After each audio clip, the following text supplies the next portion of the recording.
Dear students, welcome back to my channel physics SPC. Gravitation का एक question. An asteroid is moving directly toward the centre of earth when at a distance of 10 R from the centre of from the earth centre. ये important है, from the earth centre है। R is the radius of earth है। It has the speed of 12 kilometre per second है, per second. Neglecting the effect of earth atmosphere, what will be the speed of asteroid when it hit the surface of earth? Escape velocity from the earth is 11.2 km per second. Give your answer to the nearest integer in the kilometer per second. Solution. पहले data दे रखा है, वो क्या दे रखा है वो लिखते हैं और डायग्राम बनाते हैं। ये हमें एक अर्थ बना ली हमने एक, ये तो आपकी अर्थ हो गई। ये अर्थ का मास है और ये अर्थ की रेडियस है। ये अर्थ का सरफेस हो गया। अर्थ के सेंटर से एक एस्ट्रॉयड है जिसका मास गिवन नहीं है, लेट कर लेता हूं स्मॉल ए में। ये एस्ट्रॉयड है, ठीक है। और ये कितनी स्पीड से आ रहा है इधर की तरफ? ये स्पीड से आ रहा है 12 किलोमीटर पर सेकंड की स्पीड से। और ये कितनी डिस्टेंस पे? अर्थ के सेंटर से डिस्टेंस है 10 आर।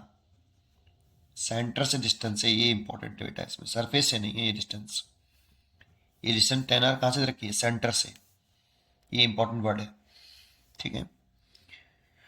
जब ये इस अर्थ के सरफेस से हिट करेगा तो हिट करते समय इसकी स्पीड पूछ रहा है। इसे v1 कह दें, इसे v2 कह दें, ये पूछा है। हिट करते समय कितनी स्पीड से टकराएगा। और एक जानकारी और दे रखी है कि अर्थ की, ये अर्थ तरह से बना लिया, अर्थ के सरफेस पर जो एस्केप वेलोसिटी है, ये अर्थ ही है, ये कैपिटल एम और ये इसकी रेडियस आर।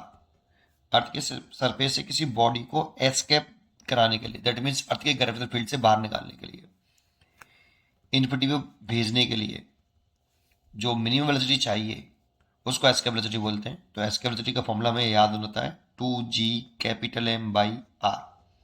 जब इसे सॉल्व करते हैं ना, अर्थ का मास, अर्थ की रेडियस पुट करके जी की वैल्यू सॉल्व करते हैं तो 11.2 किलोमीटर पर सेकेंड, ये हमें क्वेश्चन में गिवन है। Escape velocity from the earth surface 11.2 kilometre per second, इसकी वैल्यू हमें दे रखी है। ये हमें डाटा गिवन है बेटा, ठीक। अब देखो इसमें यहां से यहां तक एक्सेलरेशन ड्यू टू ग्रेविटी तो कंसिडर रहेगी नहीं, दैट मीन्स एक्सेलरेशन कांस्टेंट नहीं है। और जब कांस्टेंट नहीं है तो मोशन की तीनों इक्वेशन यूज नहीं कर सकते। लेकिन इसमें neglect the effect of earth atmosphere, that means हम ये कह सकते हैं कि इसमें केवल और केवल ग्रेविटेशनल फोर्स लग रहा है, उसका ही वर्डन जीरो नहीं है, बाकी के अदर फोर्सेस का वर्डन जीरो है। और इस वाले केस में मैकेनिकल एनर्जी कांस्टेंट रहती है। मैकेनिकल एनर्जी कांस्टेंट तब रहती है जब केवल और केवल कंजर्वेटिव फोर्स द्वारा किया गया वर्डन जीरो ना हो, बाकी के सारे फोर्सेस के द्वारा किए गए वर्डन जीरो हो, तो मैकेनिकल एनर्जी कांस्टेंट रहती है। तो इसमें मैकेनिकल एनर्जी कंजर्वेशन कर लो ए से बी तक, तो mechanical energy at point A और mechanical energy at point B. तो kinetic energy at point A plus gravitational potential energy at point A is equal to kinetic energy at point B plus gravitational potential energy at point B. Kinetic energy at point A लिखें तो half M और velocity v1 का square minus gravitational potential लिखें तो g capital M अर्थ का मास और asteroid का mass small M, और इनके बीच की smaller distance capital M small M के बीच की डिस्टेंस। स्मॉल ए पॉइंट पे ना ये और ये सेपरेशन चाहिए जो कि 10 आर दे रखी है क्वेश्चन में। 10 आर इज इक्वल टू के बी लिखें तो जब ये स्ट्राइक कर जाएगा तो इसकी kinetic energy half M v2 का स्क्वायर। और हमसे जो पूछा गया है स्पीड ही पूछ रहा है जब वो स्ट्राइक करे, v2 पूछ रहा है हमसे, फाइंड आउट v2, ठीक है। तो पोटेंशियल एनर्जी लिखें तो माइनस के, जब स्ट्राइक कर गया तब पोटेंशियल एनर्जी लिखें तो मास स्मॉल एम हो गया, g capital M small M over इन दोनों के बीच की शॉर्टेस्ट सेक्शन जो कि कैपिटल आर है। अब देखो इसमें स्मॉल एम कॉमन लेके कैंसिल कर दो, स्मॉल एम से स्मॉल एम कैंसिल हो गया, देखो ऐसे। और 2 का मल्टीप्लाई कर दो पूरे में, न्यूमरेटर में 2 का मल्टीप्लाई कर दो बोथ साइड में। तो 2 का मल्टीप्लाई करके लिखेंगे तो v1 का स्क्वायर, देखो 2 का मल्टीप्लाई करेंगे 2 से 2 कट जाएगा, यहाँ 2 का मल्टीप्लाई करेंगे तो माइनस के 2g कैपिटल M बाई 10 हो जाएगा r। और यहाँ पे भी 2 का मल्टीप्लाई करेंगे तो 2 से 2 कैंसिल हो जाएगा, v2 का स्क्वायर, यहाँ पे भी 2 का मल्टीप्लाई करेंगे 2g capital M by r। ऐसा मैंने क्यों किया?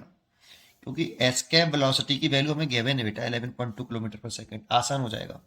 तो एक काम करो, यहाँ से एस कैप वेलोसिटी का स्क्वायर कर लो, तो ये हो जाएगा 2g capital M by r। इसकी जगह पर हम एस कैप वेलोसिटी का स्क्वायर लिख सकते हैं, तो लिख दो ये v1 का स्क्वायर माइनस इसकी जगह पर आप एस कैप वेलोसिटी का स्क्वायर लिख लो, तो 1/10 एस कैप वेलोसिटी का स्क्वायर, ये v2 का स्क्वायर माइनस इसकी जगह पर पूरे की जगह पर एस कैप वेलोसिटी का स्क्वायर। हमें v2 कैलकुलेट करना है तो इसको जल्दी आओ, तो v2 का स्क्वायर इक्वल टू v2 का स्क्वायर इज इक्वल टू हम लिख सकते हैं कितना, v1 का स्क्वायर, v1 का स्क्वायर और इसको दल ले आए तो प्लस के v का स्क्वायर माइनस 1/10 v का स्क्वायर। इसको और सॉल्व कर रहे हैं तो v1 का स्क्वायर प्लस यहाँ से 10 एलसीएम ले लिया मैंने, तो 10v का स्क्वायर माइनस v का स्क्वायर 9v का स्क्वायर। इतने वाले क्वेश्चन को मैंने सॉल्व कर लिया है। वैल्यू पुट कर दो अब, v2 का square is equal to v1 की वैल्यू जो कि 12 किलोमीटर पर सेकंड है। अब देखो सब कुछ किलोमीटर पर सेकंड में चल रहा है, तो v1 की वैल्यू 12 का स्क्वायर डायरेक्ट लिख देता हूँ 144 हो गया, प्लस 9/10 वीई हमें क्वेश्चन में गिवन है 11.2 किलोमीटर पर सेकंड, वी का स्क्वायर मतलब 11.2 मल्टीप्लाइड बाई 11.2, तो उसको और सॉल्व करें तो 144 प्लस इसका देखो ये 0.9 हो जाएगा और 11.2 और 11.2, अब इन तीनों का मल्टीप्लाई करना पड़ेगा हमें, तो 144 प्लस इन तीनों का मल्टीप्लाई करके जो आ रहा है वो आ रहा है 112.8, इन तीनों का मल्टीप्लाई कर लेना 112.8 आएगा। अब इन दोनों को ऐड कर लो, ऐड करके क्या रिजल्ट आ रहा है वो लिखता हूँ, तो v2 का square is equal to 144 plus इन दोनों को ऐड करके आ रहा है, इन दोनों को ऐड करके आ रहा है 256.89, तो v2 इज इक्वल टू आ गया रूट के अंदर 256.89। 256 का तो लगभग अप्रोक्सीमेट 16 आ गया, 16 आ गया, लेकिन एग्जैक्ट जो आंसर आ रहा है वो आ रहा है 16.028। तो इसको नियरली हम क्या ले सकते हैं, 16 ले सकते हैं किलोमीटर पर सेकंड। इसका आंसर जो है 16 किलोमीटर पर सेकंड होगा। पढ़ते रहिए और खुश रहिए। Thank you.